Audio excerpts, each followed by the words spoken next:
नमस्कार, आप देख रहे हैं स्वराज टुडे न्यूज और मैं हूं आपके साथ स्वाति। तो चलिए रुख करते हैं आज की ताजा खबरों की ओर। प्रधानमंत्री नरेंद्र मोदी ने शनिवार दोपहर दिल्ली के भारतीय कृषि अनुसंधान संस्थान IARI में कृषि क्षेत्र के लिए 35,440 करोड़ की दो बड़ी योजनाएं शुरू की। उन्होंने PM 11,440 करोड़ की दाल उत्पादन मिशन योजना और 24,000 करोड़ की PM धन धान्य कृषि योजना का उद्घाटन किया। उन्होंने कहा कि कृषि और खेती हमेशा हमारे विकास यात्रा का महत्वपूर्ण हिस्सा रही है। समय के साथ यह जरूरी है कि कृषि को सरकार का समर्थन मिलता रहे। दुर्भाग्य से पिछली सरकारों ने कृषि को छोड़ दिया था। वहीं PM ने कहा कि 21वीं सदी के भारत को तेजी के साथ विकसित करने के लिए हमारी कृषि प्रणाली में सुधार आवश्यक था। यह काम 2014 में शुरू हुआ। हमने पिछली सरकारों के लापरवाह रवैये को बदला और बीज से लेकर बाजार तक किसानों के लाभ के लिए अनगिनत सुधार किए। पिछली सरकारों ने पिछले जिलों को भुलाया। PM मोदी ने कहा कि पिछली सरकारों ने देश के 100 से अधिक जिलों को पिछड़ा घोषित किया, फिर उन्हें भुला दिया।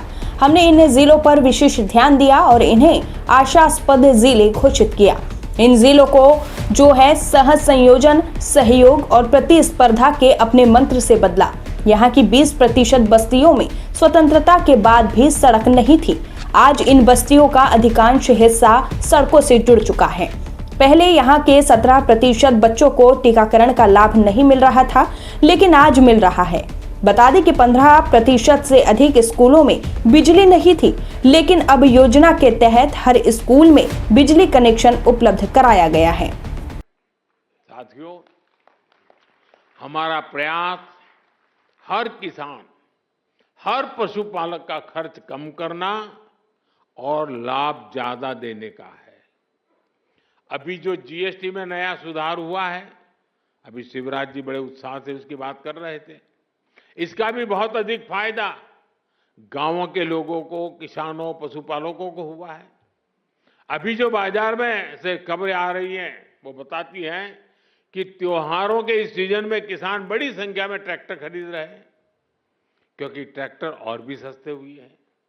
जब देश में कांग्रेस सरकार थी तो किसान को हर चीज महंगी पड़ती थी।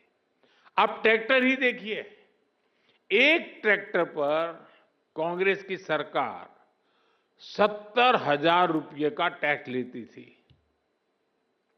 वहीं GST में नए सुधार के बाद वही ट्रैक्टर में सीधे करीब 40,000 रुपये सस्ता हो गया है। साथियों, किसानों के उपयोग की बाकी मशीनों पर भी GST बहुत कम किया गया है। जैसे धान रोपने की मशीन है, उस पर 15,000 रुपये की बचत होगी। इसी तरह पावर टिलर पर 10,000 रुपये की बचत पक्की हो गई है। थ्रेशर पर भी आपको 25,000 रुपये तक की बचत होगी। टपक सिंचाई, फव्वारा सिंचाई से जुड़े उपकरण हो, कटाई मशीन हो, सभी पर GST में भारी कमी की गई है। साथियों, प्राकृतिक खेती को बल देने वाली जो खाद है, कीटनाशक है, वो भी GST कम होने से सस्ते हो गए हैं। कुल मिलाकर देखें तो गांव के एक परिवार को डबल बचत हुई है। एक तो रोजमर्रा का सामान सस्ता हुआ है और ऊपर से खेती के उपकरण भी अब कम दाम में मिल रहे हैं।